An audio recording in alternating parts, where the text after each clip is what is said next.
উপসাগরীয় অঞ্চলে মোতায়েন বিপুল সংখ্যক ইউএস মেরিন সেনার ব্যক্তিগত তথ্য ফাঁসের দাবি করেছে ইরানের হ্যাকার দল হান্দালা।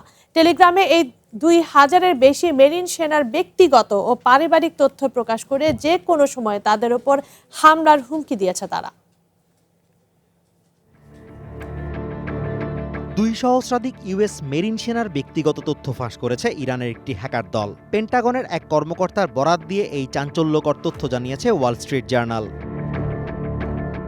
প্রতিবেদনে বলা হয়েছে, হান্দালা নামে ইরান সরকার সমর্থিত একটি হ্যাকার দল তথ্য ফাঁসের দাবি করার পর বিষয়টি নিয়ে তদন্ত শুরু করেছে আমেরিকার যুদ্ধ মন্ত্রণালয়। ওয়াল স্ট্রিট জার্নাল দাবি করছে, ফাঁস হওয়া বেশ কিছু তথ্য সত্য এবং গত কয়েক মাস ধরে এসব তথ্য হাতিয়ে নেওয়া হয়েছে।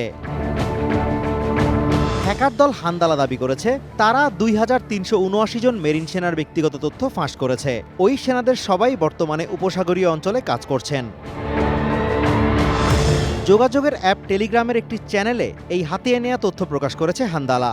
পাশাপাশি ওই অঞ্চলে দায়িত্বরত আমেরিকার সেনাদের সরাসরি হুমকি দিয়েছে তারা। এক প্রতিবেদনে হিন্দুস্তান টাইমস জানিয়েছে, সেনাদের হোয়াটসঅ্যাপে পাঠানো বার্তায় হান্দালা তাদের ওপর নজরদারির বিষয়টি জানানোর পাশাপাশি ড্রোন ও ক্ষেপণাস্ত্র হামলা লক্ষ্যবস্তু বানানোর হুমকিও দিয়েছে। এমনকি পরিবারের সদস্যদের কাছ থেকে বিদায় নিয়ে সেসব সেনাদের মৃত্যুর জন্য প্রস্তুত থাকতেও বলেছে হ্যাকার দলটি। প্রতিবেদনে আরও বলা হয়েছে, হ্যাকার দল নিজেদের কাছে ওই সেনাদের বাড়ির ঠিকানা এবং পরিবারের সদস্যদের দৈনিক কাজকর্মের তথ্য থাকার দাবি করেছে।